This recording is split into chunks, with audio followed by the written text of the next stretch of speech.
आपने दोनों की गुफ्तगू सुन ली है sir, as a chief justice हुआ। अच्छा सर, ये जो मामला है ना, ये वो 6 जजेस का खत के बाद शुरू हुआ ना, क्योंकि उसमें ये कहा था कि जो अदलिया है, अदलिया के अंदर एजेंसीज का किरदार होता है।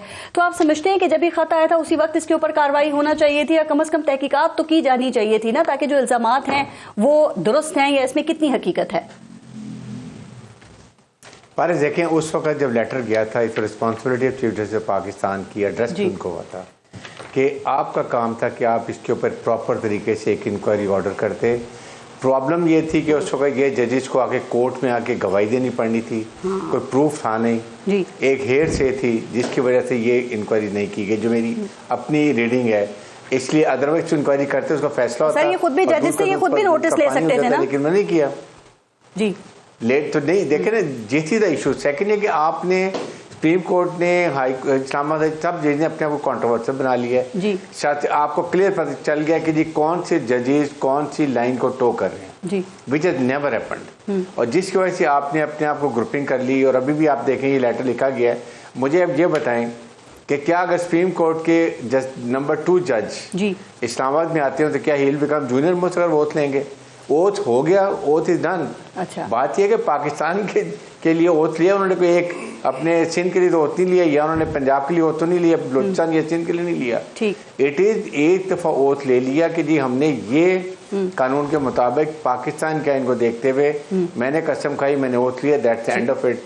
तो ये तो मेरे नहीं ख्याल कि लॉजिकली मुझे नहीं लगता नॉट कि मैं सर, ये तो आपने बात की, लेकिन देखिए हम कई अक्सर बार हम ये सुनते हैं ना कि अदलिया में एस्टेब्लिशमेंट की मुदाखलत तो रही है। जैसे शौकत अजीज सिद्दीकी की वो आपको तकरीर भी याद होगी ना, जिसके बाद उनको बरतरफ होना पड़ा था। फिर मियां नवाज शरीफ पैनमा का जो केस था उससे मुतालिक वो भी इसी तरह के इल्जामात लगाते रहे। तो क्या ये कहना दुरुस्त होगा कि अदलिया में जी कोई किसी किस्म की मुदाखलत नहीं होती है?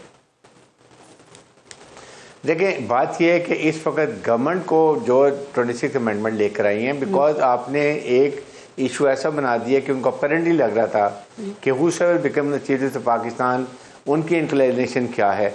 And same is happening here. I think जो मेरे ख्याल में है, बेसिक वजह कि गवर्नमेंट फील कर रही है a certain group of people, I don't know name के, इस्लामाबाद या anywhere, they are in support of something else. इसलिए ये गवर्नमेंट ने किया है। बेसिकली हमें अननेसेसरीली एस्टैब्लिशमेंट को ड्रैग करने की जरूरत नहीं है।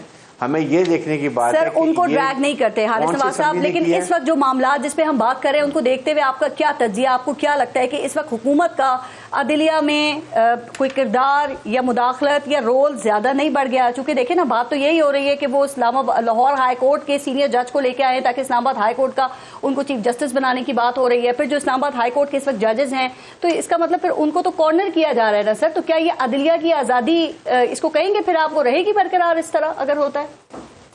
अदलिया की आज़ादी तो आई वुड से कि वो जो एक एग्जेक्टिव का रोल था वो ज़्यादा हो गया जब 36 अमेंडमेंट आ गई। अभी तो जुडिशल पावर सारी जुडिशल कमीशन के पास चली गई हैं, और जाहिर है उसमें हुकूमत के नुमाइंदों की स्ट्रेंथ है। तो अभी इट लुक्स के उन्होंने अपने आप को सिक्योर कर लिया। आप देखें हुकूमत की अक्सरियत है उसमें, जिस जुडिशल कमीशन की आप बात कर रहे हैं। जब उन्होंने उस वक्त जज लॉयर आपके कहाँ थे? उस वक्त तो किसी ने नहीं बात की है। आपके पंजाब पाकिस्तान बार काउंसिल है, आपकी supreme court of bar council है, आपके रिस्पेक्टिव प्रोविंसेस की बार काउंसिल है, कहाँ थी? कोई नहीं हुआ। सो दे गॉट इनकरेज, उन्होंने फिर अपने आप को मजबूत करते जा।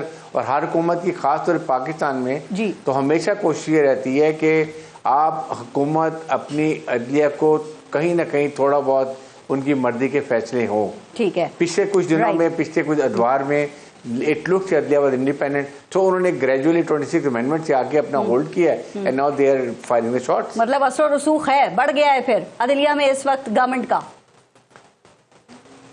आई थिंक इसमें तो क्लियर नजर आता है कि देखिए जुडिशल कमीशन के अंदर जिसकी स्ट्रेंथ है, they can have their own way. Haris Nawaz साहब, आपके ख्याल में ये जो 26वीं आईनी तरमीम का मामला हम डिस्कस करें, आपके ख्याल में क्या ये आखिरी हल इसका ये फुल कोर्ट ही है, या आप समझते हैं कि आईनी बेंच इस मसले को हल कर लेगा? सर, मेरे ख्याल में देखें, जब आईनी कोर्ट आपने बना दिया है, कॉन्स्टिट्यूशनल कोर्ट बना दिया है, ठीक है, then it is let them decide. जो 7 बेंच के मेंबर जज है जी, दे शुड बी। अभी जब एक अमेंडमेंट बन गई है तो अब तो इसका इशू खत्म हो गया है। सेकंड पारित, मुझे एक बात बताएं जी, ये जो हाई कोर्ट में आप जजेस लगाते हैं, लॉयर्स को लेते हैं, क्या ये सिस्टम ठीक है? क्या इसको चेंज होने की जरूरत है? ये भी हमें सोचने की बात है कि अगर इतनी ज्यादा, देखिए आप प्रॉब्लम ये है जी आप ये कि आप लाहौर के लेट्स हाई कोर्ट लाहौर की बात करते हैं, आप वकला वहाँ पर हैं, एफिलिएशन हैं, उनकी अंडरस्टैंडिंग दें, एक दूसरे के साथ बेंच और बार की अंडरस्टैंडिंग होती है जो एक लेटर कॉम्प्लिकेशन करती है, नेक्सस बन जाता है। तो अगर आप पब्लिक सर्विस कमीशन, एक मैं मिसाल दे रहा हूँ, उसके थ्रू आप लाए ना, ये लॉयर्स के वहाँ पर जाएं, एक जुडिशियल किस्म का टेस्ट लें, उसके बाद इनके इंटरव्यूज हो, फिर जजेस सिलेक्ट करें। राइट। तो अच्छा, ना वो बिल्कुल इंडिपेंडेंट। सर, ये जो आईनी बेंच जिसकी आप बात कर रहे हैं, आईनी बेंच के सामने इस वक्त 26वीं आईनी तरमीम का भी मामला है और ये जो सिविलियंस के फौजी अदालतों में ट्रायल हो रहा है, ये भी जो केस है इसकी समाअत हो रही है। आप समझते हैं कि आईनी बेंच इसमें बिल्कुल आज़ादी के साथ फैसला करने की पोजीशन में है? देखिए, प्रॉब्लम यह है कि जब ये अब जजेस बन चुके हैं, इन्होंने ओथ लिया हुआ है, वी हैव नो रीजन कि हम इनको डाउट, 7 मेंबर जज हैं, मेंबर्स हैं जो इसके बने हुए कमीशन में, नो दे शुड टेक, इन्होंने ओथ ली हुई है, they have to very fair with their conscious के साथ भी क्लियर होना चाहिए। आप खुद फैसला करें। अभी आपके सामने जो डिस्कशन हो रही है, आर्मी कोर्ट्स की बात हो रही है, सेकेंड है कि ये जो फुल कोर्ट की बात हो रही है, दे शुड डिसाइड और मेरिट पे करें। आपने अपने मोवन में वकील रखे हुए। पहले जो सिविलियंस का फौजी अदालतों में ट्रायल हुआ था, तो ये सब आपके इल्म में है कि वो उसके लिए फिर फौजी अदालतें अलहदा से बनी थी या फिर आईनी तरमीम 21वीं आईनी तरमीम हुई थी और उसमें एक सनसेट क्लॉज रखी गई थी? आप समझते हैं कि इस दफा सुप्रीम कोर्ट के फैसले में जो 9 मई के ट्रायल हुए हैं सर, उससे ये फौजी ट्रायल्स को आईनी कवर मिल जाएगा या आईनी तरमीम की जरूरत ही है? मेरे ख्याल में आईनी कवर इसलिए भी मिलेगा। आप मुझे बताएंगे ये पीटीए के दौर में कितने केसेस जो मिलिट्री कोर्ट्स में चले हैं, उनको सजाएं हुई हैं, उस वक्त तो ये कोई ऐसे नोटिफिकेशन नहीं हुए थे।